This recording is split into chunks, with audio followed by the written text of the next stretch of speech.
الحمدلله رب العالمين نحمد الله ونستعينه ونستهديه ونسترشده ونؤمن به ونتوكل عليه ونعوذ بالله تعالى من شرور أنفسنا ومن سيئات أعمالنا من يهده الله فلا مضل له ومن يضلله فلن تجد له وليا مرشدا وأشهد أن لا إله إلا الله وحده لا شريك له وأشهد أن سيدنا وأسوتنا وحبيبنا محمدا عبده ورسوله أرسله بالهدى ودين الحق ليظهره على الدين كله ولو كره المشركون اللهم صل على محمد وعلى آل محمد كما صليت على إبراهيم وعلى آل إبراهيم وبارك على محمد وعلى آل محمد كما باركت على إبراهيم وعلى آل إبراهيم في العالمين إنك حميد مجيد أما بعد فإن أصدق الحديث كلام الله وأصدق الهدي هدي محمد صلى الله عليه وسلم وشر الأمور محدثاتها وكل محدثة بدعة وكل بدعة ضلالة وكل ضلالة في النار عباد الله وإماء الله أوصيكم وإياي أولا بتقوى الله يا أيها الذين آمنوا اتقوا الله حق تقاته ولا تموتن إلا وأنتم مسلمون أعوذ بالله السميع العليم من الشيطان الرجيم بسم الله الرحمن الرحيم إنا نحن نحيي الموتى ونكتب ما قدموا وآثارهم وكل شيء أحصيناه في إمام مبين صدق الله. സ്നേഹധന്യരായ വിശ്വാസികളെ സഹോദരി സഹോദരന്മാരെ, രഹസ്യവും പരസ്യവുമായ ജീവിതത്തിൻ്റെ രണ്ട് മേഖലകളെയും അല്ലാഹു സുബ്ഹാനഹു തആലയുടെ വിധിവിലക്കുകളും ഉപദേശ നിർദ്ദേശങ്ങളും അനുസരിച്ച് ക്രമീകരിക്കണമെന്നും മുത്തഖികളായി ജീവിക്കണമെന്നും എന്നെയും നിങ്ങൾ ഓരോരുത്തരെയും ഉണർത്തുകയാണ്, വസിയത്ത് ചെയ്യുകയാണ്. പടച്ചതമ്പുരാൻ അവൻ്റെ സ്വാലിഹുകളും സച്ചരിതരുമായ അടിയാറുകളുടെ കൂട്ടത്തിൽ നമ്മെല്ലാം ഉൾപ്പെടുത്തി അനുഗ്രഹിക്കുമാറാകട്ടെ. മുസ്ലിം ഉമ്മത്തിൻ്റെ പുതുവർഷ ആലോചനയുമായി ബന്ധപ്പെട്ട കാര്യങ്ങളാണ് കഴിഞ്ഞ ഖുതുബയിൽ നമ്മൾ സൂചിപ്പിച്ചത്. മുസ്ലിം ഉമ്മത്തിനെ സംബന്ധിച്ച് അവരെക്കുറിച്ച് ആലോചിക്കാൻ ലോകത്തിൻ്റെ നാനാ ഭാഗങ്ങളിലുള്ള സർവരെയും കുറിച്ച് ആലോചിക്കാൻ നമ്മളുടെ സന്തോഷമോ നമ്മളുടെ സമാധാനമോ എന്നതിലപ്പുറം ലോകത്തിലെ എല്ലാ മനുഷ്യരോടും ഐക്യദാർഢ്യപ്പെടാനും അനുഭാവം കാണിക്കാനും ഈ സമയം ഉപയോഗപ്പെടണം എന്നാണ് ആ പറഞ്ഞതിൻ്റെ ചുരുക്കം. ഉമ്മത്തിനെ സംബന്ധിച്ചിടത്തോളം ഒരു ദീൻ അവരുടെ കയ്യിലുണ്ട്, ഒരു റസൂൽ അവർക്കുണ്ട്, ഒരു പടച്ചവനുണ്ട്, ഒരു വിശ്വാസ സംഹിതയുണ്ട്. യഥാർത്ഥത്തിൽ അവരെ ഏറ്റവും സുന്ദരമായി ഈ ലോകത്ത് നിവർന്നു നിൽക്കാനും ലോകത്തെ അഭിമുഖീകരിക്കാനും പ്രാപ്തമാക്കുന്നത് കയ്യിലുള്ള ഈ മനോഹരമായ ദർശനമാണ്. ഒരു വിശ്വാസി എവിടെയും കുടുങ്ങിപ്പോകാതിരിക്കാൻ, പെട്ടുപോകാതിരിക്കാൻ, എവിടെയെങ്കിലും സ്തംഭിച്ചു പോകാതിരിക്കാൻ അല്ലാഹു സുബ്ഹാനഹു തആല അവന് നൽകുന്ന വസീലത്താണ്, വഴിമാർഗമാണ് യഥാർത്ഥത്തിൽ അവൻ്റെ ഈ ദീൻ എന്ന് പറയുന്നത്. സാധാരണഗതിയിൽ എല്ലാ പ്രഭാഷണങ്ങളുടെയും തുടക്കത്തിലൊക്കെ നമ്മൾ കേൾക്കാറുള്ളൊരു വിശുദ്ധ ഖുർആനിലെ തന്നെ ഒരു ശകലമുണ്ട്. അൽഹംദുലില്ലാഹില്ലദി ഹദാന ലിഹാദാ വമാ കുന്നാ ലിനഹ്തദിയ ലൗലാ അൻ ഹദാനല്ലാഹ് അള്ളാഹുവെ, നീയെങ്ങാനും ഈ ഹിദായത്തിൻ്റെ വഴിയിൽ ഞങ്ങളെ യോഗ്യരാക്കിയിട്ടില്ലെങ്കിൽ, അതിന് ഞങ്ങൾക്ക് അവസരം തന്നിട്ടില്ലായിരുന്നുവെങ്കിൽ ഞങ്ങൾ എങ്ങനെ ജീവിക്കുമായിരുന്നു? ഞങ്ങൾ എങ്ങനെ ഈ പ്രതിസന്ധികളെ തരണം ചെയ്യുമായിരുന്നു? ശരിക്കും സ്വർഗത്തിലെത്തിയ ശേഷം വിശ്വാസികൾ പറയുന്ന ആത്മകഥമാണത്. വിശ്വാസികൾക്ക് അങ്ങനെ നാളെ സ്വർഗത്തിലെത്തുമ്പോഴും അങ്ങനെ പറയാൻ പറ്റുമെന്നാണ്. അള്ളാഹുവിനോട് അപ്പോഴും അവർ അൽഹംദുലില്ലാ പറയും, പടച്ചോനെ നീയാണല്ലോ ഞങ്ങൾ ഈ സ്വർഗത്തിൽ എത്തിച്ചത്. പക്ഷെ ഇത് സ്വർഗത്തിലേക്ക് മാത്രം, പരലോകത്തേക്ക് മാത്രം നിങ്ങൾക്ക് ഉപകാരപ്പെടുന്ന ദീനാണോ എന്ന് ചോദിച്ചാൽ അല്ല. ഇത് ദുനിയാവിൻ്റെയും ദീനാണ്. പരലോകത്ത് നിങ്ങൾക്ക് അല്ലാഹു സുബ്ഹാനഹു വ തആലയുടെ കയ്യിൽ നിന്ന് ലഭിക്കാനുള്ള സ്വർഗത്തെയും അതല്ലെങ്കിൽ ധിക്കരിച്ചാൽ വരാൻ സാധ്യതയുള്ള ശിക്ഷയാകുന്ന നരകത്തെയും ചൊല്ലിയുള്ള മരണാനന്തര ജീവിത പദ്ധതിയാണോ എന്ന് ചോദിച്ചാൽ തീർച്ചയായും നിതാന്തമായ ജീവിതം തുടങ്ങുന്ന മരണശേഷമാണ്. പക്ഷെ മരണത്തിന് മുമ്പുള്ള ഈ ജീവിതം, ഐഹിക ജീവിതം, അതൊരു പരീക്ഷണ ഘട്ടമാണെന്നും എത്ര സുന്ദരമായിട്ടാണോ ആ പരീക്ഷണ കാലഘട്ടം എനിക്ക് ജീവിക്കാൻ സാധിക്കുക, ആ പരീക്ഷണ കാലഘട്ടത്തിലും എനിക്ക് ജീവിക്കാൻ പറ്റുന്ന ഒന്ന് പടച്ചതമ്പുരാൻ ഈ ദീനിൽ ഉള്ളടക്കം ചെയ്തിട്ടുണ്ട്, ഈ ഇസ്ലാമിൽ വെച്ചിട്ടുണ്ട് എന്ന് മനസ്സിലാക്കലും പ്രിയപ്പെട്ടവരെ നമ്മളുടെ ബാധ്യതയാണ്.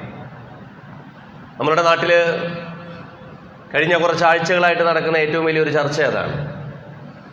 അതായത് ഇസ്ലാമിൽ രാഷ്ട്രീയമുണ്ടോ, സാമൂഹികതയുണ്ടോ, ഇസ്ലാം ഒരു സാമൂഹിക മാറ്റത്തെക്കുറിച്ചോ സാമൂഹിക ബദലിനെ കുറിച്ചൊക്കെ സംസാരിക്കുന്നുണ്ടോ എന്നുള്ളതാണ്. സൂക്ഷ്മമായി സാമൂഹിക മാധ്യമങ്ങളും പത്ര ദൃശ്യമാധ്യമങ്ങളൊക്കെ ശ്രദ്ധിച്ചവർക്കറിയാം, ബോധപൂർവം ഒരു രാഷ്ട്രീയ ഇസ്ലാമും ഒരു സൂഫി ഇസ്ലാമും അങ്ങനെ വേർതിരിക്കാനുള്ള ഇസ്ലാമുണ്ട്. അതായത് ഞങ്ങളൊക്കെ സൂഫി ഇസ്ലാമിൻ്റെ ആൾക്കാരാണ്, അതായത് നല്ല ഇസ്ലാമിൻ്റെ ആൾക്കാർ. ബാക്കിയുള്ളവരൊക്കെ വളരെ ടൈറ്റായ ഒരു ഇസ്ലാമിൻ്റെ ആൾക്കാരാണ്. അതിൽ അവർ രാഷ്ട്രീയം പറയുന്നു, സാമൂഹികത പറയുന്നു, പ്രവാചകൻ സ്വല്ലല്ലാഹു അലൈഹി വസല്ലമയുടെ കാലത്തെക്കുറിച്ചുള്ള ഓർമ്മകൾ ഇടയ്ക്ക് അവർക്ക് തികട്ടി വരുന്നു. ആ റസൂലിന് ശേഷം ഈ ലോകത്തുണ്ടായിരുന്ന ഖുലഫാഉർ റാഷിദുകളെ കുറിച്ച് നമ്മുടെ മുഖ്യമന്ത്രി പോലും അറിയാതെ പറഞ്ഞു പോയത് അങ്ങനെയാണ്. ഖലീഫമാരുടെ കാലത്തെക്കുറിച്ച് ഇവർ സംസാരിക്കുന്നു. പ്രിയപ്പെട്ടവരെ, യഥാർത്ഥത്തിൽ ഈ ദീൻ എന്താണ്? ഈ ദീനിനെ കുറിച്ച് റസൂലുള്ളാഹി സ്വല്ലല്ലാഹു അലൈഹി വസല്ലം സ്വന്തം അനുചരന്മാർക്കും അനുചരന്മാർ അവരുടെ ശിഷ്യന്മാർക്കും നൽകിയ ഉപദേശങ്ങൾ നൽകിപ്പോന്നതിൽ നിന്ന് നമ്മൾ മനസ്സിലാക്കിയെടുത്ത ഈ ദീനിനെ കുറിച്ചുള്ള ബോധം എന്താണ് എന്നുള്ളത് വളരെ പ്രധാനപ്പെട്ടതാണ്. ഇസ്ലാം എന്നുള്ളത് നമ്മളുടെ ഈ ദുനിയാവിൻ്റെ തന്നെ ഒരു ജീവിത പദ്ധതിയായി ഈ ഒരു പുതുവർഷ ആഘോഷത്തിൽ അതല്ലെങ്കിൽ പുതിയ കാലത്തൊക്കെ പ്രത്യേകിച്ചും ആളുകൾ റെസൊല്യൂഷൻസ് എടുക്കാറുണ്ട്. അതായത് എൻ്റെ ചില ധാരണകളെ ഞാൻ മാറ്റിപ്പണിയുന്നു. ശരിക്കും ഒരു മുഅ്മിനിനെ സംബന്ധിച്ച്, ഒരു മുസ്ലിമിനെ സംബന്ധിച്ച് മാറ്റിപ്പണിയാനോ അതല്ലെങ്കിൽ അയാൾക്ക് തെറ്റിദ്ധാരണയുണ്ടെങ്കിൽ ഉടനടി അയാൾ തിരുത്തേണ്ടതോ ആയൊരു ധാരണ ഇസ്ലാമിനെ കുറിച്ച്, ഇസ്ലാം ഇതിനെയെല്ലാം ഉൾക്കൊള്ളുന്നൊരു ബൃഹത് പദ്ധതിയാണ്. ഈ ലോകത്തോട് ഇസ്ലാമിന് സംസാരിക്കാനുണ്ട്. അത് അഷ്റഫുൽ ഹൽക്ക് റസൂലുള്ളാഹി സ്വല്ലല്ലാഹു അലൈഹി വസല്ലമയുടെ കാലത്ത് മാത്രമല്ല, ലിതകൂനു ശുഹദാ അലന്നാസ് കമാ യകൂന റസൂലു അലൈക്കും ഷഹീദ. റസൂൽ എപ്രകാരമായിരുന്നോ നിങ്ങൾക്ക് സാക്ഷ്യം വഹിച്ചുകൊണ്ട് ഈ ദൗത്യം നിർവഹിച്ചത്, അല്ലയോ പ്രിയപ്പെട്ട വിശ്വാസികളെ, നിങ്ങളും അപ്രകാരം ആ ഡ്യൂട്ടി തുടരാൻ എന്നാണ് വിശുദ്ധ വേദഗ്രന്ഥം, വിശുദ്ധ ഖുർആൻ നമ്മളോട് പറയുന്നത്. അപ്പോൾ ഏതെങ്കിലും ഭാഗത്ത് നമുക്കത് ഒഴിവാക്കാൻ പറ്റുമോ? ഏതെങ്കിലും ഭാഗത്ത് നമ്മളുടെ പ്രബോധനം, ഏതെങ്കിലും ഭാഗത്ത് ഈ ലോകത്തോടുള്ള നമ്മളുടെ അഭിസംബോധന, മറ്റു മനുഷ്യരോടുള്ള നമ്മളുടെ ഇസ്ലാമിനെ കുറിച്ചുള്ള പരിചയപ്പെടുത്തൽ, ഇതിലേതെങ്കിലും ഒരു ഭാഗം നമ്മൾ ഒഴിവാക്കിയാൽ, വിശുദ്ധ ഖുർആൻ സൂറത്തുൽ ബഖറയിൽ പറയുന്നുണ്ട്, അതുമിനൂന ബിബഅദിൽ കിതാബി, അല്ലേ, നിങ്ങൾ കുറച്ച് ഭാഗത്തെ മാത്രമാണോ ഇതിൽ വതക്ഫുറൂന ബിബഅദ്, കുറച്ച് ഭാഗത്തെ നിങ്ങൾ മറച്ചു വെക്കുകയും കുറച്ച് ഭാഗത്തെ മാത്രം ഇസ്ലാമിൽ നിന്ന് എടുക്കുകയും ചെയ്യുന്നു. ഫമാ ജസാഉ മൻ യഫ്അലു ദാലിക മിൻകും ഇല്ലാ ഖിസ്യും ഫിൽ ഹയാത്തി ദുനിയ. അങ്ങനെ പകുതി ഇസ്ലാമിനെ പറഞ്ഞും പകുതി ഇസ്ലാമിനെ പൂഴ്ത്തി വെച്ചും ജീവിച്ചാൽ നിങ്ങൾക്ക് സംഭവിക്കാൻ സാധിക്കുന്ന എന്താണ്? ഇല്ല ഹിസ്യും ഫിൽ ഹയാത്തി ദുനിയ, ദുനിയാവിൽ തന്നെ നിന്ദ്യതയാണ് നിങ്ങളെ കാത്തു നിൽക്കുക. കാരണം ഇസ്ലാമിൻ്റെ കുറച്ച് ഭാഗം നിങ്ങൾ പറയുമ്പോഴേക്ക് തന്നെ ശത്രുക്കൾക്ക് പ്രശ്നമാണ്. അപ്പോൾ ശത്രുക്കൾക്ക് കൂടുതൽ പ്രശ്നമാകണ്ട എന്ന് കരുതി, ഇസ്ലാം വിരുദ്ധർക്ക് പ്രശ്നമാകുമെന്ന് കരുതി, ഇസ്ലാം വിരുദ്ധർ എന്ന് പറഞ്ഞാൽ മനുഷ്യത്വത്തിൻ്റെ വിരുദ്ധരാണ്. ഈ ലോകത്തിൻ്റെ സമാധാനത്തിൻ്റെയും അതല്ലെങ്കിൽ നീതിപൂർവകമായ ഒരു വിതരണക്രമത്തിൻ്റെയും ഭരണകൂട സംവിധാനങ്ങൾക്കും എതിരെ നിൽക്കുന്നവരെയാണ് ഇസ്ലാം വിരുദ്ധർ എന്നുള്ളത് കൊണ്ടോ ജാഹിലിയത്തിൻ്റെ ശക്തികൾ എന്നുള്ളത് കൊണ്ടോ വിശുദ്ധ ഖുർആൻ പറയുന്നത്. അപ്പോൾ അങ്ങനെയുള്ളൊരു കൂട്ടർ, അവർക്കെതിരെയുള്ള നിങ്ങളുടെ സംസാരത്തിൽ നിങ്ങൾക്ക് ഇസ്ലാമിനെ സമർപ്പിക്കുമ്പോൾ ഏതെങ്കിലും ഒരു ഭാഗം ഒളിച്ചു വെക്കാൻ പറ്റുമോ? ഇപ്പോൾ നമ്മുടെ നാട്ടിൽ ഒരു പ്രത്യയശാസ്ത്രം എന്നതിനപ്പുറം വിദ്വേഷവും പരമത നിന്ദയും പ്രത്യേകിച്ചും മുസ്ലിം വിരുദ്ധതയുമെല്ലാം ഒരു പ്രത്യയശാസ്ത്രം എന്നതിനപ്പുറം ഭരണകൂട രൂപം സ്ഥാപിച്ചു കഴിഞ്ഞൊരു കാലത്താണ് നമ്മളുള്ളത്. നമുക്കറിയാം, ആഗോള മുസ്ലിം സമൂഹത്തെക്കുറിച്ചാണ് കഴിഞ്ഞ ഖുത്ബയിൽ നമ്മൾ പറഞ്ഞതെങ്കിൽ ഇന്ത്യൻ ദേശീയ സാഹചര്യത്തിലെത്തുമ്പോൾ നമുക്കറിയാം, ഇന്ത്യയിലെ ഒരു 20 കോടി വരുന്ന മുസ്ലിങ്ങളെ വെച്ചുകൊണ്ട് അവരിൽ ഒരു പ്രതിനായകനെയോ വില്ലനെയോ കണ്ടുകൊണ്ട് ബാക്കിയുള്ളവരെ ഒരുമിച്ച് തങ്ങളുടെ കൂടെ നിർത്താം എന്ന് പറയുന്ന ഹീനമായ കുടിലമായ ഒരു തന്ത്രമാണ് ബാക്കിയുള്ളവർ ചെയ്തുകൊണ്ടിരിക്കുന്നത്. നമുക്കറിയാം ഇതൊക്കെ അവാസ്തവങ്ങളാണ്. ഇത് നടത്തിക്കൊണ്ടിരിക്കുന്നവർക്കറിയാം തങ്ങൾ ചെയ്യുന്നത് അവാസ്തവമാണ്. പക്ഷേ ഇതിൽ പെട്ടുപോകുന്ന മനുഷ്യരുണ്ട്, അതല്ലെങ്കിൽ ഈ വിദ്വേഷം ചുമക്കുന്ന മനുഷ്യരുണ്ട്, അതല്ലെങ്കിൽ ഇതിൻ്റെ എല്ലാം സാമൂഹികതയിൽ പെട്ടുകൊണ്ട് പരസ്പരം വൈരവും വിദ്വേഷവും എല്ലാം ചുമക്കാൻ നിർബന്ധിതരോ അതല്ലെങ്കിൽ ഒരു ഘട്ടം കഴിയുമ്പോൾ അതിൻ്റെ പ്രായോജകരോ സ്പോൺസേഴ്സോ തന്നെ ആയി മാറുന്ന മനുഷ്യരുണ്ട്. അവിടെയാണ് എനിക്കും നിങ്ങൾക്കും ഈ ഇസ്ലാം മറച്ചു വെച്ചുകൊണ്ട് ഒരിക്കലും നമുക്ക് മുന്നോട്ട് പോകാൻ സാധ്യമല്ല. ഈ മാർഗത്തിൽ പ്രയാസങ്ങൾ ഉണ്ടാകും, ശരിയാണ്. റസൂലുള്ളാഹി സ്വല്ലല്ലാഹു അലൈഹി വസല്ലമയോട് വിശുദ്ധ ഖുർആൻ പറയുന്നുണ്ട്, ത്വഹ മാ അൻസൽനാ അലൈക്കൽ ഖുർആന ലിതഷ്ഖാ ഇല്ലാ തദ്കിറതൻ ലിമൻ യഖ്ശാ. അല്ലയോ റസൂലെ, ത്വഹ റസൂലിൻ്റെ മറ്റൊരു പേരാണ്. അല്ലയോ റസൂലെ, മാ അൻസൽനാ അലൈക്കൽ ഖുർആന ലിതഷ്ഖാ, നീ ഇങ്ങനെ പെട്ടുപോകാൻ വേണ്ടിയിട്ട്, നീ കുടുങ്ങിപ്പോകാൻ വേണ്ടിയിട്ട്, ജീവിതത്തിൽ നിനക്ക് പ്രയാസമേ ഉണ്ടാകട്ടെ എന്ന് വെച്ചിട്ടല്ല പടച്ചവൻ നിനക്ക് ഈ ഖുർആൻ നിനക്ക് ഇറക്കി തന്നത്. അങ്ങനെ ആരും മനസ്സിലാക്കരുത്. ഇസ്ലാമിൻ്റെ കൂടെ നിന്ന് ശരിയാണ്, പ്രയാസങ്ങൾ ഉണ്ടാവും, പ്രതിസന്ധികൾ ഉണ്ടാവും. പക്ഷേ അവിടെ പരമപ്രധാനം ഞാനൊരു മുസ്ലിമായി നിൽക്കുമ്പോൾ എൻ്റെ ഐഡൻറ്റിറ്റി ഇസ്ലാമാണെന്ന് തിരിച്ചറിയലാണ്. പക്ഷെ ദൗർഭാഗ്യവശാൽ ഉമ്മത്ത് മുസ്ലിമ നാട്ടക്കുറിയായി നിൽക്കുമ്പോഴും മുസ്ലിം ആയതിൻ്റെ പേരിലാണ് ഈ പ്രയാസങ്ങൾ നേരിടുന്നതെന്ന് അവർക്ക് മനസ്സിലാകുമ്പോഴും ഇസ്ലാമിന് നേരെയുള്ള അവരുടെ ആഭിമുഖ്യവും പ്രതിപത്തിയും എത്രത്തോളം ഉണ്ട് എന്ന് ചോദിച്ചാൽ മുസ്ലിം ഉമ്മത്തിൻ്റെതാണ് നമ്മൾ പറയുന്നത്. അതിൽ നമുക്കൊരുപാട് സംശയമുണ്ട്. ഇസ്ലാമിനെ അവർ എപ്രകാരമാണ് ഉൾക്കൊള്ളുന്നത് എന്നും സർവാത്മന അവരെങ്ങനെയാണ് അതിനെ അംഗീകരിക്കുന്നത് എന്നും വ്യക്തി ജീവിതത്തിലും കുടുംബ ജീവിതത്തിലും സാമ്പത്തിക ജീവിതത്തിലും സാമൂഹിക ജീവിതത്തിലും എന്നല്ല രാഷ്ട്രീയ ജീവിതത്തിലും ഇസ്ലാമികമായി എന്തിനെയാണ് താൻ പ്രതിനിധീകരിക്കുന്നത് എന്നുള്ള ബോധം അവർക്കുണ്ടോ എന്ന് നമുക്ക് സംശയമുണ്ട്. അവിടെയാണ് വിശുദ്ധ ഖുർആൻ നമ്മളോട് പറയുന്നത്, ഈ ദീൻ ഈ ദുനിയാവിനുള്ള ദീൻ കൂടിയാണ്.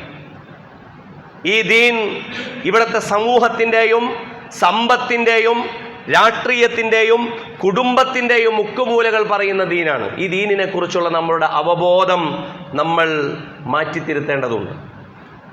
പണ്ടുമല്ല അല്ലാമ മുഹമ്മദ് ഇക്ബാൽ പറയുന്നുണ്ട്, അന്ന് ഇന്ത്യയുടെ വിഭജനം നടക്കുന്നൊരു സമയമാണ്, വിഭജനത്തിന് തൊട്ട് മുമ്പുള്ള സമയമാണ്.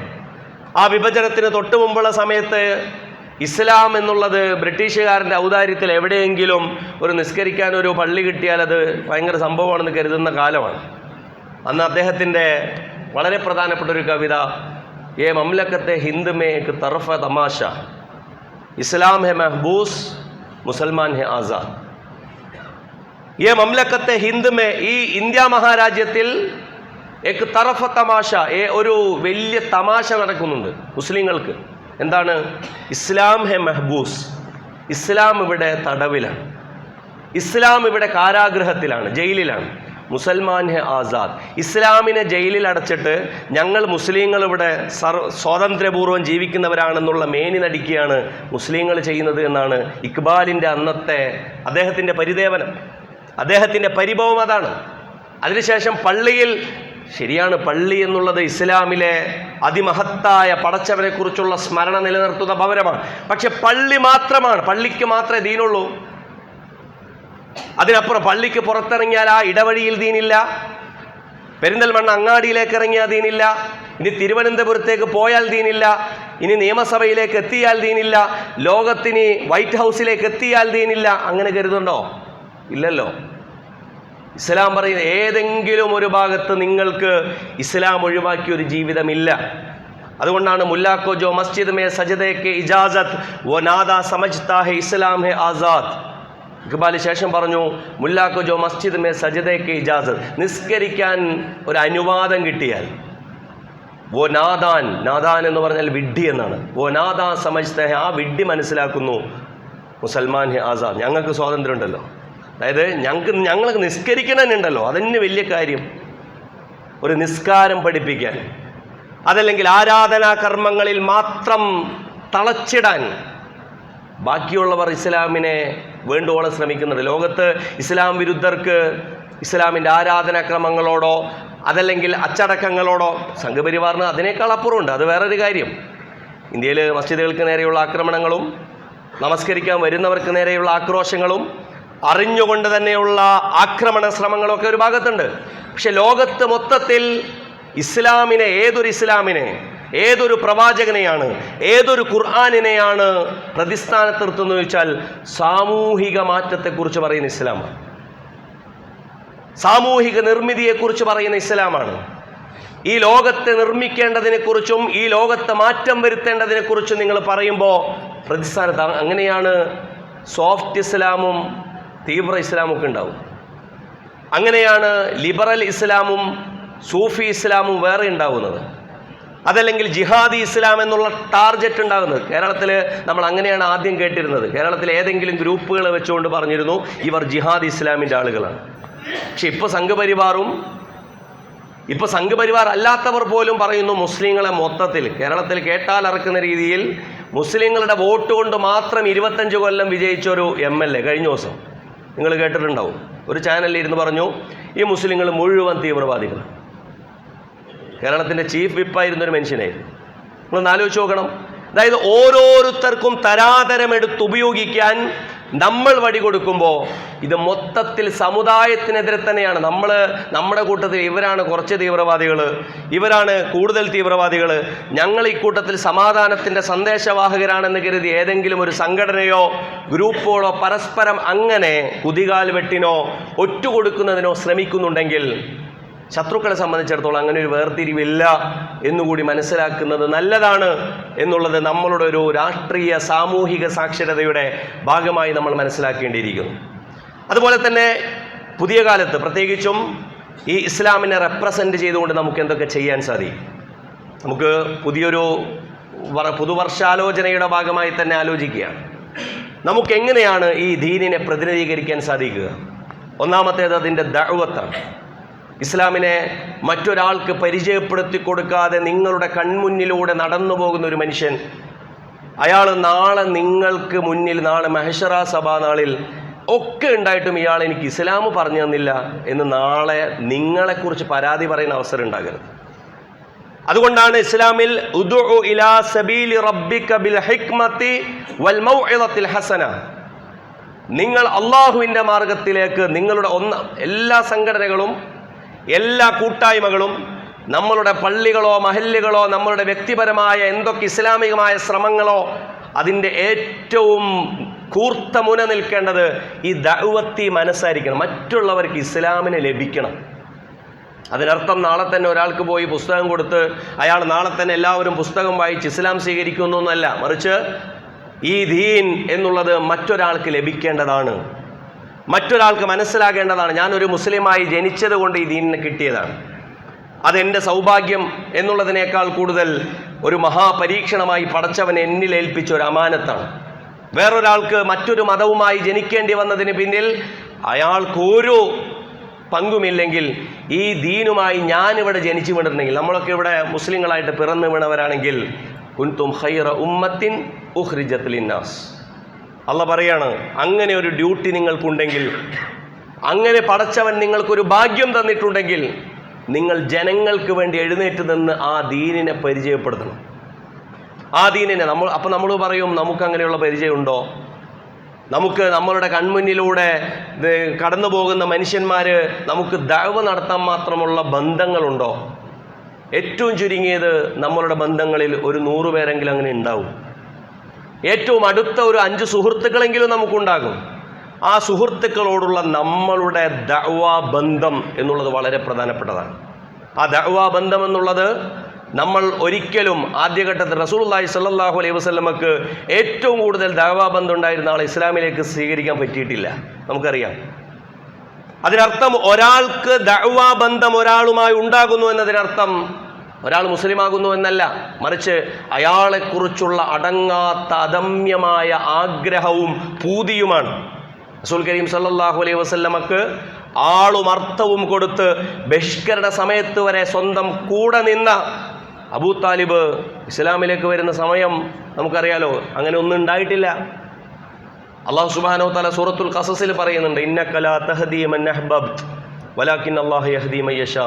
നീ വിചാരിച്ചതുകൊണ്ട് ഇങ്ങനെ ബാക്കിയുള്ളവർക്ക് ദഅവത്ത് നടത്തി ഇവിടേക്ക് ആളെ കൂട്ടാമെന്നുള്ളതല്ല, മറിച്ച് മറ്റുള്ളവർക്ക് ഈ ദീനിനെ ഞാൻ പരിചയപ്പെടുത്തും. ഇസ്ലാം വിരുദ്ധമായ അതല്ലെങ്കിൽ തെറ്റിദ്ധാരണാജനകമായ ബോധപൂർവമായ തെറ്റിദ്ധാരണകൾ ഉൽപ്പാദിപ്പിക്കാൻ ശ്രമം നടത്തുന്ന ഈ കാലത്ത് എൻ്റെ പ്രിയപ്പെട്ട സഹോദരങ്ങളെ, സഹോദരിമാരെ, നമ്മൾ ഇതൊരു ദൗത്യമായി ഏറ്റെടുക്കണം. മറ്റൊന്ന്, മുസ്ലിമുകളെ തന്നെ ഇസ്ലാഹുകളെ കുറിച്ചും നമ്മൾ സംസാരിക്കണം. ഇസ്ലാഹു ദാത്തിൽ ബൈൻ, നമുക്കിടയിലുള്ള പരസ്പര സ്വഭാവ നവീകരണത്തെയും ബന്ധങ്ങളുടെ നവീകരണത്തെയും പോലെ തന്നെ ഇസ്ലാമിനെ കുറിച്ച് തെറ്റിദ്ധരിച്ചിട്ടുള്ള, നമ്മൾ മനസ്സിലാക്കേണ്ടതില്ല അമുസ്ലിങ്ങൾക്ക് മാത്രമാണ് ഇസ്ലാമിനെ കുറിച്ച് അറിയാത്തതെന്ന്. ബഹുഭൂരിപക്ഷം 90% 80% ഈ കൗമിലെ ആളുകൾക്ക് തന്നെ ഇസ്ലാം എന്താണെന്ന് തിരിഞ്ഞിട്ടില്ല.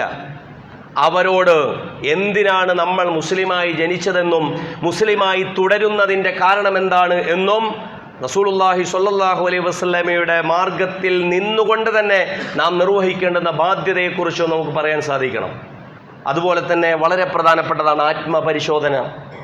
നമ്മൾ പുതിയ കാലത്ത് വലിയ നവീകരണത്തെക്കുറിച്ച് പറയുന്ന ഒരു സമയമാണ്. എല്ലാം മാറ്റണം, നമുക്ക് ആഗ്രഹമുണ്ട് സ്വയം നിലക്ക് ഏറ്റവും മികച്ച ഒരു ഇസ്ലാമിക ജീവിതത്തിൻ്റെ ഉടമസ്ഥരാകണമെന്ന്, നല്ല രീതിയിൽ നമ്മുടെ ചിട്ടവട്ടങ്ങൾ പോകണമെന്ന്, ഒരു ദിവസം ആരംഭിക്കുന്നത് മുതൽ നമ്മളുടെ ഉറക്കം വരെയുള്ള സമയം അള്ളാഹുവിന് ഇഷ്ടപ്പെട്ട രീതിയിൽ ആകണമെന്നൊക്കെ നമുക്ക് ആഗ്രഹമുണ്ട്. പക്ഷെ പ്രിയപ്പെട്ടവരെ, 2 കാര്യങ്ങൾ വളരെ പ്രധാനപ്പെട്ടതാണ്. ആഗ്രഹം നമ്മളെ എവിടെ എത്തിക്കൂല. അത് ഇസ്ലാമികമായോ അതല്ലെങ്കിൽ ജീവിതത്തിലോ ഇനി മനുഷ്യ ജീവിതത്തിൻ്റെ ഏത് കാര്യത്തിലോ ആഗ്രഹം നിങ്ങളെ എവിടെ എത്തിക്കൂല. മറിച്ച് 2 കാര്യങ്ങൾ പ്രധാനമാണ്. അതിൽ 1 തീരുമാനമാണ്, 2 പരിശ്രമമാണ്. നിങ്ങൾ തീരുമാനിക്കലും ആഗ്രഹിക്കലും രണ്ടും രണ്ടാണ്. ഞാൻ തീരുമാനിച്ചിരിക്കുന്നു എന്നിലുള്ള ഈ ദുർഗുണത്തെ അകറ്റാൻ, ഞാൻ തീരുമാനിച്ചിരിക്കുന്നു എന്നിലുള്ള ഈ നല്ല സ്വഭാവത്തെ ഇരട്ടിപ്പിക്കാൻ, ഞാൻ തീരുമാനിച്ചിരിക്കുന്നു എൻ്റെ രാത്രിയെ, എൻ്റെ ഉണർച്ചയെ, എൻ്റെ ഉറക്കത്തെ, എൻ്റെ വ്യായാമത്തെ, എൻ്റെ പഠനത്തെ, എൻ്റെ വായനയെ ക്രമീകരിക്കാൻ. നമുക്കങ്ങനെ ഒരു തീരുമാനമുണ്ടായിട്ടുണ്ട്. നമ്മളൊക്കെ റമദാൻ വരും, അതല്ലെങ്കിൽ ഇതുപോലെ പുതുവർഷം വരും, ഹിജറ വരും, ഈ സമയത്തൊക്കെ കുറേ ആഗ്രഹങ്ങളുണ്ടാകും. ഈ ആഗ്രഹങ്ങൾ വ്യായാമം പോലും യൂട്യൂബിൽ നോക്കിയിട്ട് അത് കണ്ടാൽ എന്തോ മസിൽ വന്നു എന്ന് കരുതുന്ന മനുഷ്യന്മാരാണ് ഇപ്പോൾ ഉള്ളത്. കാരണം അതിങ്ങനെ കാണും. പുതിയ കാലം അങ്ങനെയാണ്, കാഴ്ചയുടെ കാലമാണ്. പ്രിയപ്പെട്ടവരെ, തീരുമാനം പ്രധാനമാണ്. തീരുമാനിച്ചവർ പരിശ്രമിക്കലും പ്രധാനമാണ്. പരിശ്രമിക്കുക. ദീനിൻ്റെ കാര്യത്തിലും ദുനിയാവിൻ്റെ കാര്യത്തിലും ഇസ്ലാം പറയുന്ന വളരെ പ്രധാനപ്പെട്ട കാര്യം, ഇന്നഹാദാ കാന ലക്കും ജസാഅൻ വകാന സഅയുക്കും മഷ്കൂറ. സൂറത്തുൽ ഇൻസാനിൽ അള്ളാഹ് നൽകുന്ന ഒരുപാട്, സ്വർഗത്തിൽ നൽകുന്ന ഒരുപാട് സൗകര്യങ്ങളെക്കുറിച്ച് പരിചയപ്പെടുത്തിയതിന് ശേഷം അള്ളാഹ് അവസാനം പറയത്ര, ഇന്നഹാദാ കാന ലക്കും ജസാഅൻ, ഇതാ നിങ്ങളുടെ പ്രതിഫലം, ഇതാ പിടിച്ചോ നിങ്ങൾ. വകാന സഅയുക്കും മഷ്കൂറ, നിങ്ങൾ നടത്തിയ പരിശ്രമം ഉണ്ടല്ലോ, നമ്മൾ ചെയ്തതിൻ്റെ റിസൾട്ടല്ല അള്ളാഹ് നോക്കുന്നത്, നമ്മൾ എത്ര പരിശ്രമിച്ചു എന്നാണ്. ഇന്ത്യൻ മുസ്ലിങ്ങളോട്, കേരള മുസ്ലിങ്ങളോട്, അതല്ലെങ്കിൽ പെരിന്തൽമണ്ണയിലെ മുസ്ലിമുകളോട് അള്ളാഹ് ചോദിക്കുന്നത്, നിങ്ങൾ എന്ത് പരിശ്രമിച്ചു? നിങ്ങളുടെ ഈ അരക്ഷിതാവസ്ഥയിൽ, നിങ്ങളുടെ പ്രതിസന്ധിയിൽ, നിങ്ങളുടെ ബുദ്ധിമുട്ടുള്ള കാലത്ത്, നിങ്ങൾക്കെതിരെ എല്ലാവരും എതിരായ കാലത്ത് നിങ്ങളുടെ പരിശ്രമം, വ്യക്തിപരമായി നിങ്ങളുടെ പരിശ്രമം എന്താണ്? നിങ്ങളുടെ ദഅവത്തിൻ്റെ, ഇസ്ലാഹിൻ്റെ, നിങ്ങളുടെ തർബീയത്തിൻ്റെ വളരെ പ്രധാനപ്പെട്ട ഒരു ഭാഗം എന്താണ് എന്നുള്ളത് കൂടിയാണ്. അപ്പോൾ അല്ലാഹു സുബ്ഹാനഹു വ തആല നമ്മളെ ഏൽപ്പിക്കുന്ന അതിമഹത്തായ അമാനത്തായി നമ്മളെ സംസ്കരിക്കുക. അതോടൊപ്പം നമ്മുടെ ചുറ്റുമുള്ള മുസ്ലിം സഹോദരർ, ആദ്യം തുടങ്ങാൻ പറ്റുന്ന മുസ്ലിം സഹോദരർ നമ്മുടെ കൂടെയുള്ള ഭാര്യയും മക്കളൊക്കെ തന്നെയാണ്, നമ്മുടെ കുടുംബാംഗങ്ങളാണ്, അയൽവാസികളാണ്. നാട് മുഴുവൻ നന്നാക്കാൻ പോകുന്നതിന് മുമ്പ് ആദ്യം നന്നാക്കേണ്ടത് അവിടെയാണ്. നാട്ടിലൊക്കെ മൊത്തത്തിൽ ഇങ്ങനെ നടന്ന് വലിയ രീതിയിൽ നിങ്ങൾ ആദ്യം യാ അയ്യുഹല്ലദീന ആമനൂ ഖൂ അൻഫുസക്കും വഅഹ്ലിക്കും, ആദ്യം റെസല്യൂഷനൊക്കെ അവിടെ നിന്ന് തുടങ്ങാം. നല്ല തീരുമാനങ്ങളും നല്ല പരിശ്രമങ്ങളും വീട്ടിൽ നിന്നൊക്കെ തുടങ്ങട്ടെ. ഭാര്യയോട് സംസാരിക്കുക, ഭർത്താവിനോട് സംസാരിക്കുക, മക്കളോട് സംസാരിക്കുക, അയൽവാസികളൊക്കെ ഒന്ന് ചെന്ന് കാണുക. ഇസ്ലാമിൻ്റെ പേരിൽ അള്ളാഹു നമ്മളെ ഏൽപ്പിച്ചിട്ടുള്ള ഈ ഉത്തരവാദിത്തത്തെ അവിടം തന്നെ നിർവഹിക്കാൻ സാധിച്ചാൽ പ്രിയപ്പെട്ടവരെ, നമ്മൾ സ്വർഗത്തിന് അവകാശികളാകുന്ന പാതയിലെത്തി എന്ന് നമുക്ക് ഉറപ്പാക്കാം. സ്വർഗം അള്ളാഹിൻ്റെ കയ്യിലിരിക്കുന്ന കാര്യമാണ്. മറ്റൊന്ന്, ഈ ദീനിനെ എല്ലാവരും, അതായത് എത്രത്തോളം എന്നാൽ ഒരിക്കലും ഒരുമിക്കില്ല എന്ന് കരുതുന്നവരെല്ലാം സഖ്യകക്ഷികളായി നിന്നുകൊണ്ട് നിങ്ങൾക്കെതിരെയുള്ള എല്ലാ കാഞ്ചിയും വലിക്കുന്ന ഒരു കാലത്ത്, എല്ലാ തോക്കുമെടുക്കുന്ന കാലത്ത്, എല്ലാ ബോംബും വർഷിക്കുന്ന കാലത്ത് നിങ്ങൾക്ക് ഇസ്ലാമിനെ കൂടുതൽ പരിചയപ്പെടുത്താനുള്ള ബാധ്യതയുണ്ട്. ചെറുതല്ലാത്ത ബാധ്യതയാണ്. ഇസ്ലാം വിരുദ്ധമായ, ഇസ്ലാമോഫോബിയുടെ അന്തരീക്ഷം മാത്രം പൊളിച്ചും തികട്ടിയും വരുന്ന, വർത്തമാനത്തിൽ പോലും അറിയാതെ പോലും വന്നു പോകുന്ന ഒരു കാലത്ത് നമുക്ക് അവരോട് ക്ഷമാപൂർവകമായ ഒരു ദഅവത്ത് കൂടി നടത്താനുണ്ട് എന്നുള്ളത് നമ്മൾ ഓർക്കുക. അല്ലാഹു സുബ്ഹാനഹു വ തആല നമ്മെ അനുഗ്രഹിക്കുമാറാകട്ടെ. ഇസ്ലാമിൻ്റെ ഏറ്റവും സുന്ദരമായ പ്രതിനിധാനം നിർവഹിക്കാൻ അള്ളാഹു നമുക്ക് അവർക്ക് തൗഫീഖ് നൽകി അനുഗ്രഹിക്കുമാറാകട്ടെ. വഅഖൂലു ഖൗലി ഹാദാ വഅസ്തഗ്ഫിറുല്ലാഹ ലി വലക്കും വസ്തഗ്ഫിറൂഹു ഇന്നഹു ഹുവൽ ഗഫൂറുർ റഹീം.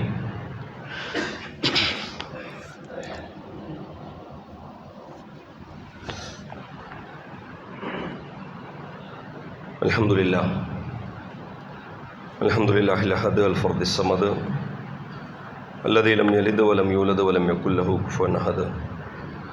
അല്ലാഹുമ്മ സ്വല്ലി വസല്ലിം ബാരിക് അലാ റസൂലിക മുഹമ്മദിൻ വഅലാ അലി മുഹമ്മദ് കമാ സ്വല്ലൈത വസല്ലംത വബാറക്ത അലാ ഇബ്രാഹീം വഅലാ അലി ഇബ്രാഹീം ഫിൽ ആലമീന ഇന്നക ഹമീദും മജീദ്. ഇബാദല്ലാഹ് വഇമാ അല്ലാഹ് ഉസീകും വഇയ്യായ സാനിയം ബിത്തഖ്വല്ലാഹ് യാ അയ്യുഹല്ലദീന ആമനൂ തഖുല്ലാഹ ഹഖ്ക തുഖാതിഹി വലാ തമൂതുന്ന ഇല്ലാ വഅൻതും മുസ്ലിമൂൻ.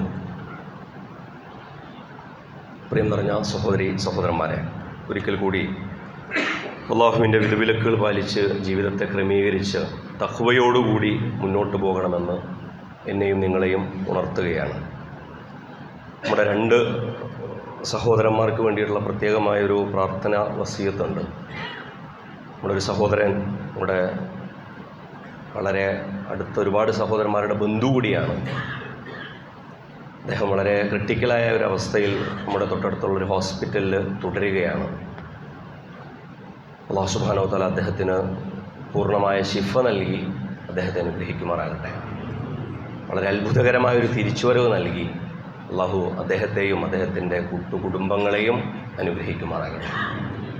മറ്റൊന്ന്, നമ്മുടെ ഒരു സഹോദരൻ നാളെ ഒരു ഹാർട്ട് വാൾവ് സർജറിക്ക് വിധേയമാവുകയാണ്.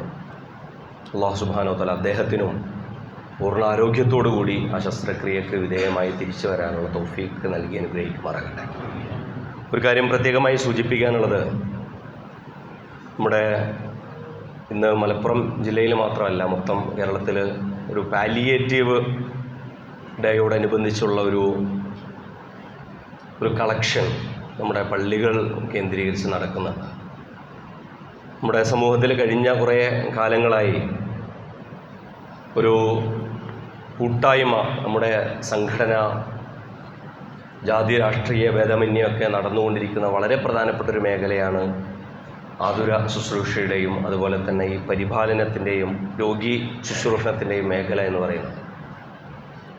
മനുഷ്യർ ഏത് സമയവും മറ്റൊരാളാൽ സഹായിക്കപ്പെടാൻ, മറ്റൊരാൾ എടുത്തുകൊണ്ടുപോകാൻ, മറ്റൊരാൾ അയാളുടെ ഭാരം ചുമക്കാൻ അങ്ങനെയുള്ള ഒരു മനുഷ്യനാണ്. കാരണം ഈ ലോകത്ത് വരുമ്പോഴും ഈ ലോകത്തു നിന്ന് യാത്രയാകുമ്പോഴും അതിനിടയിൽ മനുഷ്യൻ ആരോഗ്യപൂർണ്ണമല്ലാത്ത ജീവിതം നയിക്കുമ്പോഴൊക്കെ ബാക്കിയുള്ള മനുഷ്യർ കൂടെ നിൽക്കുക എന്നുള്ളതേ വഴിയുള്ളൂ.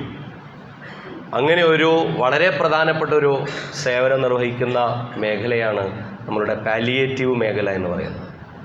അപ്പോൾ ചിലപ്പോഴൊക്കെ ചില ആളുകൾ മാത്രം അതിൽ വ്യാപൃതരാകുന്നത് കാണാൻ സാധിക്കും. ചില ആളുകൾക്ക് അതിൽ പ്രത്യേക താല്പര്യം ഉണ്ടാവും, ഔത്സുക്യവും കൗതുകവും ഒക്കെ കൂടുതലുണ്ടാവുക. പക്ഷെ ചില ആളുകൾ അവർക്ക് മാത്രമുള്ളൊരു പണിയായിട്ട് അത് മാറ്റി വെച്ചിട്ടുണ്ടാവും.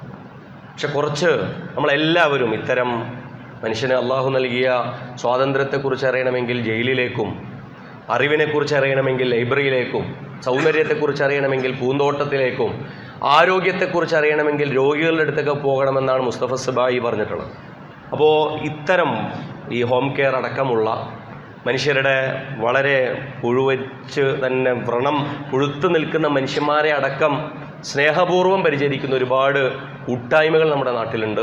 നമ്മുടെ പ്രദേശത്തെ അത്തരമൊരു കൂട്ടായ്മയാണ് നമ്മുടെ ജനതാ പാലിയേറ്റീവ് കെയർ എന്ന് പറയുന്നത്.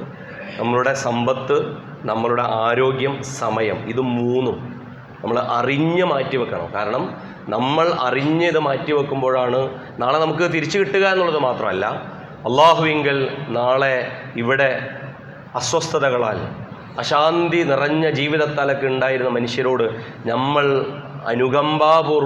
അനുഭാവപൂർവം ഈ ലോകത്ത് പെരുമാറിയിട്ടുണ്ട് എന്ന് നമുക്ക് ഉറപ്പുവരുത്താൻ പറ്റുന്ന ഒരു മേഖല കൂടിയാണ്. അല്ലാഹു സുബ്ഹാനഹു വ തആല നമ്മുടെ ഈ എല്ലാ കർമ്മങ്ങൾക്കും സ്വീകാര്യത നൽകി അനുഗ്രഹിക്കുമാറാകട്ടെ. നിങ്ങളുടെ സ്വതക്കയും സഹകരണങ്ങളും, പ്രത്യേകിച്ചും ഈ ജനതാ പാലിയേറ്റീവ് കെയറിൻ്റെ പ്രവർത്തനങ്ങൾക്ക് വേണ്ടിയിട്ടുള്ള ഒരു സമാഹരണമാണ് നടക്കുന്നത്. നിങ്ങൾ പൂർണ്ണമായി അതിൽ സഹകരിക്കണം എന്നും ഉത്തരവാദിത്തപ്പെട്ടവർക്ക് വേണ്ടി ഈ സമയത്ത് അറിയിക്കുകയാണ്. അള്ളാഹു നമ്മുടെ ദാനധർമ്മങ്ങളിലും സ്വതക്കയിലും സ്വീകാര്യത നൽകി നമ്മെ അനുഗ്രഹിക്കുമാറാകട്ടെ. നമ്മുടെ വീഴ്ചകൾ പടച്ച റബ്ബ് നമുക്ക് പുറത്ത് മാപ്പാക്കി തരുമാറാകട്ടെ. നമ്മളുടെ കഴിവുകൾ അള്ളാഹു ഉത്തരോത്തരം വർദ്ധിപ്പിച്ചു തരുമാറാകട്ടെ. നമ്മിൽ നിന്ന് മരണപ്പെട്ടു പോയവർക്ക് അല്ലാഹു മഗ്ഫിറത്തും റഹ്മത്തും നൽകി അനുഗ്രഹിക്കുമാറാകട്ടെ. അവരെയും നമ്മയും അവൻ്റെ ജന്നാത്തുൽ ഫിർദൗസിൽ ഒരുമിച്ച് കൂട്ടുമാറാകട്ടെ. അല്ലാഹുമ്മ ഗഫിർ ലിൽ മുഅ്മിനീന വൽ മുഅ്മിനാത്ത് വൽ മുസ്ലിമീന വൽ മുസ്ലിമാത്ത് അൽ അഹ്യാഇ മിൻഹും വൽ അംവാത്ത്. اللهم أعز الإسلام والمسلمين وأذل الشرك والمشركين وأذل الكفر والكافرين وأذل النفاق والمنافقين وأذل الفسق والفاسقين وأذل الظلم والظالمين. اللهم دمر أعداءنا أعداءك أعداء الدين. اللهم زلزل أقدامهم. اللهم فرق جمعهم. اللهم يا ربنا آت نفوسنا تقواها وزكها أنت خير من زكاها أنت وليها ومولاها. اللهم ربنا آتنا في الدنيا حسنة وفي الآخرة حسنة وقنا عذاب النار. اللهم ربنا ظلمنا أنفسنا وإن لم تغفر لنا وترحمنا لنكونن من الخاسرين. اللهم ربنا تقبل منا إنك أنت السميع العليم وتب علينا إنك أنت التواب الرحيم واغفر لنا يا غافر للمذنبين وارحمنا بأنواع رحمتك يا أرحم الراحمين. وصلى الله تعالى على خير خلق محمد وآله وصحبه أجمعين. سبحان ربك رب العزة عما يصفون وسلام على المرسلين والحمد لله رب العالمين. قوموا للصلاة.